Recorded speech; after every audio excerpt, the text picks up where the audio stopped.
to section 3.1, which is specifically dealing with functions, identifying what is and is not a function. So let's kind of go through what a function is. A function is a relationship that depends on something else. So we're going to get into it has inputs and outputs. The biggest thing, this is the one that we need to really pay attention to, is that each input has exactly one output. That is a definition of a function. For every one input, there's exactly one output. If you can remember that and get that part down, then you'll be fine with functions. But it gets a little bit confusing because we just have to remember that. So if you can write that down, the part there that's in this purple fuchsia color, every one input has exactly one output. Okay, so now let's try to kind of apply that just a little bit. Because if it has more than one output, then it's not a function. So we've got this. All right, so let's look here. Every one input, I've got an input of 5, has one output of 3. So far, so good. 6, every 6 has one output of 4, so we're fine. Every 7 has one output of 5. And every 8 has one output of 6. So this one is definitely a function. Each input has only one output. That's all it has. So this one is therefore considered a function. Let's look at one that's not a function now. So if we look right here, this input of 9, if I input this 9 into this equation or into this function, into this the equation, I get two different answers. I get a 5 and I get a 4. So this one is not considered a function. You see that this 9 is repeating and we get different outputs is really the thing, because remember, for every one input, there's exactly one output. So this one input of 9 gave me two different outputs, so this one is not a function. Okay, so look at this one. This is our temperature here. This is a random month. It's not our temperature in Arizona, but it is a temperature up north. We want to identify, is this one a function? I want you to think about that for a little bit. Remember, the definition of a function is for every one input, there is exactly one output. So let's kind of go down the list here. For the first day of the month, there's only one output. For the second day of the month, there's only one output. Now this is like the high temperature of the day, if you will. So there's only one high. There can't be two highs. And if we continue down the line, all of these inputs, every one input has exactly one output. So this one is considered a function. Now this gets a little bit confusing because if you look right here, I have 2 days in which the high was 30. But remember our definition of a function. Every one input has exactly one output. We really don't care what that output is. It can be the same. All of these can be 30 for that matter, and it'd still be a function. So that's a part that gets a little bit tricky, but just remember, every one input is exactly one output. For this, the 7th, every one input, there is only one output. That is perfect. This one is a function. Okay, the third day of the month has only one output. This one is a function. What if we were to switch these two, though? If I made temperature the input now, and the day of the month the output.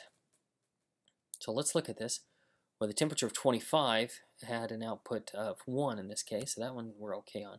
But let's look here. On 30, I had two different ones. 30 corresponded to 2 and to 7. So for this one, if temperature were our input, then this one would not be a function because it has two different outputs. All right, now that'll get more confusing. Well, hopefully it gets a little bit less confusing, but it's pretty confusing initially.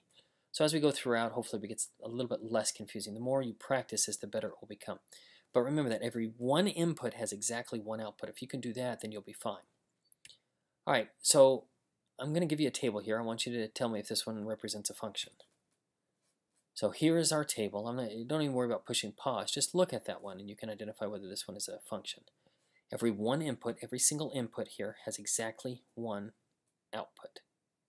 That is true, so this one would be considered a function.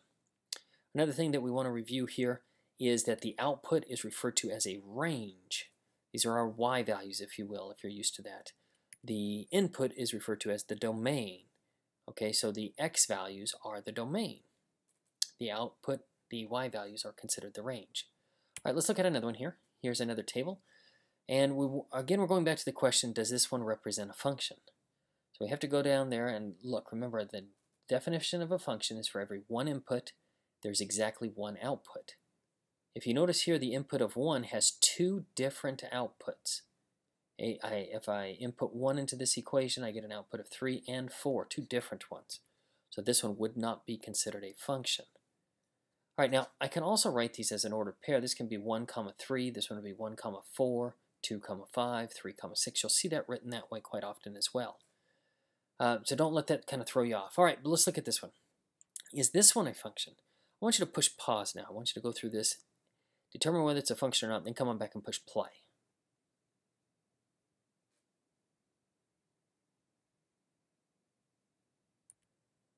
If we look right here, this one is not a function. 65, your height, if you're 65 inches tall, this has two different outputs. So this one is not a function. Remember, for every one input, there's exactly one output. For this one input of 65, I have two different outputs, so it's not a function. All right, what if we were to switch those two around, though?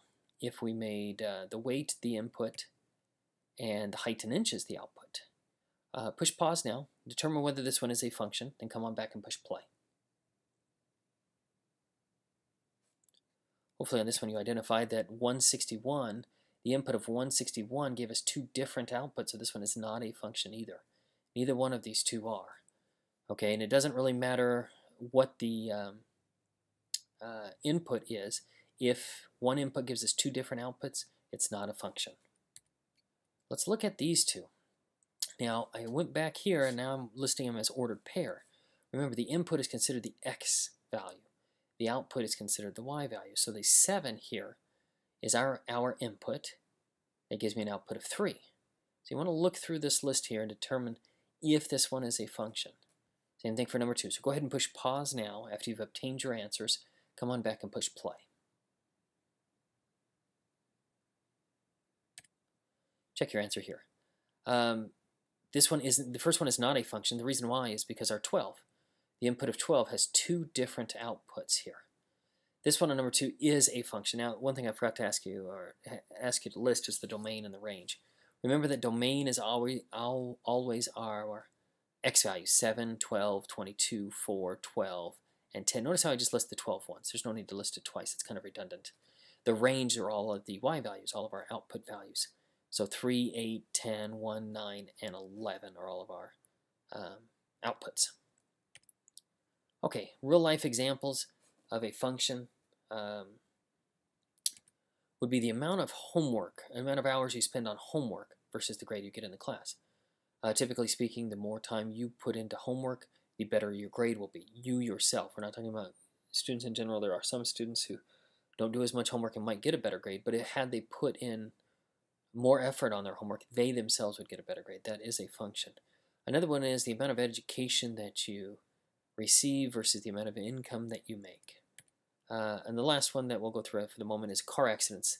The more car accidents you have, this is a function, the more you will pay in your insurance premiums. Okay, so now we're going to go through this one. This is a different way to represent a function, is graphically. We're going to have to determine it. And the way that we'll do this is what we call the vertical line test. And what that means is we're going to draw a vertical line right down this graph. So right here we want to ask ourselves how many times does this one intersect the graph. We notice right here it intersects only once. So far so good. It's a function if it can intercept once and only once, and that's it. Then it is a function. So it intersects only once over here, and over here it only intersects once. So this one is a function. Now, the way we kind of interpret that, well, let's go through the next one, then we'll kind of go through it. So this one here that I'm going to draw, again, we're going to do the vertical line test. We're going to draw straight up and down. How many times does this one intersect? This one intersects more than once, so this one is not a function. It does not pass the vertical line test. If we were to draw, or if we were to write the points here, let's see, this is 1, 2 and a half, it looks like, 2 and a half, and then I've got 1, 2 and a half, so this one's probably 2 and a half, 2 and a half, and down here it's 2 and a half, maybe negative a quarter. So for the input of 2 and a half, I have two different outputs here. I've got somewhere around up here 2 and a half, positive 2 and a half, and down here is negative 0.25. I've got two different outputs, so that doesn't work. This one is not a function. So if you draw this vertical line and it intercepts once and only once, it is a function. More than that, it is not a function. All right, try these two. Determine if it's a function. Do the vertical line test. Push pause now after you've obtained your answers. Come back and push play. Check your answers. This one is a function. It does pass the vertical line test no matter where we draw that line up and down. It only intersects once. This one, however, we look here, it intersected 1, 2, 3 different times. So this one is definitely not a function. Okay, try these two. Push pause now after you've obtained your answers. Come on back and push play.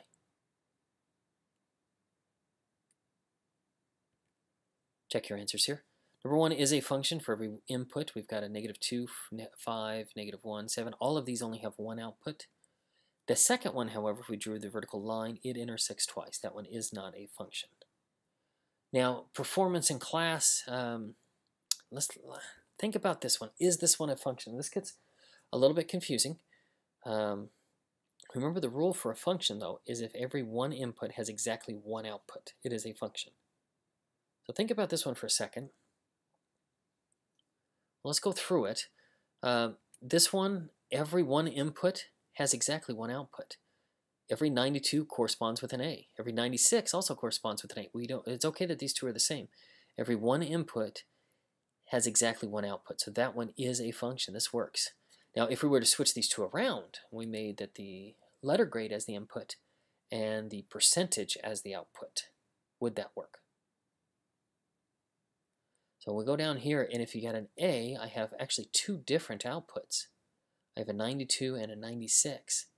So this one would fail a function test. This one is not a function. Okay. So, and then remember that the definition of a function is for every one input, there's exactly one output. This one input here has two different outputs. But this video is going to be a little bit more lengthy just because it covers the entire lesson. So we're still dealing with functions on this one. And F is a word that we use a lot, or a letter I should say, that we use a lot with functions. It'll have this F and then this parentheses here in place of the Y. You won't see that. You'll see this F of X. We read it as F of X. This isn't F times X, so it's a little bit different. It's called function notation. All right, so if we look at this one here, we're asked to evaluate this function if X were to equal -3. So we've got this here. This is F of X equals 4X minus 2. Well, if X equals -3, what we're going to do is just basically plug in this -3 for X. Anytime we see an X, we plug in -3. So we substitute that -3 in. Notice I did it in both places. I like to do that just to keep it simple and easy, because this is actually F of -3 is equal to this. And you notice how I use parentheses to plug this in. That will make a lot of difference in a lot of different ones that we actually go through here. You'll get the right answer as long as you're using these parentheses. Now, for this one on the right-hand side here, we can just take that and plug that exactly into our calculator, just how it appears. That will work fine. If you don't need to, though, you don't want to, that's fine. We know that 4 times -3 is -12, so you end up with a -12 minus 2, which is -14. So F of -3 is equal to -14.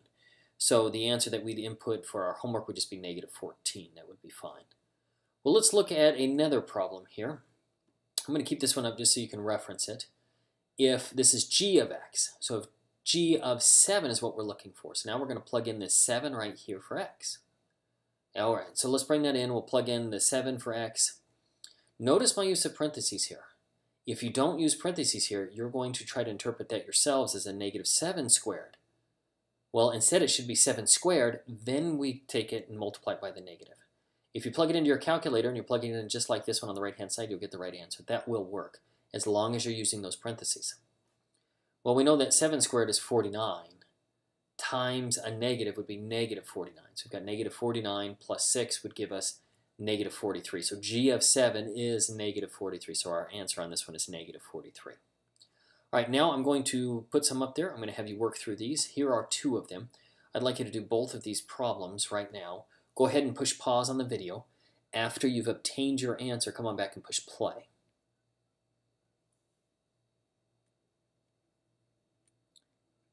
Check your answers here.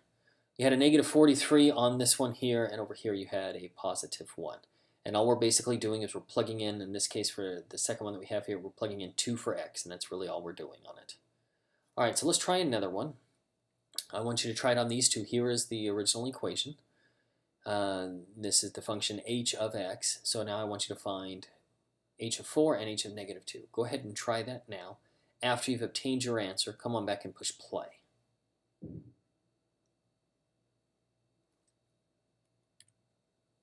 Check your answers here. So hopefully on this one, if you got a different answer, hopefully you can identify that you need to use those parentheses here. This is negative 2 squared. Negative 2 squared is 4. We do that first, then we multiply it by the 2. That's our order of operations. Okay, we're not going to go negative 2 times 2 is negative 4, and then square that, which would be 16. So if you got 16, that was your error on this one.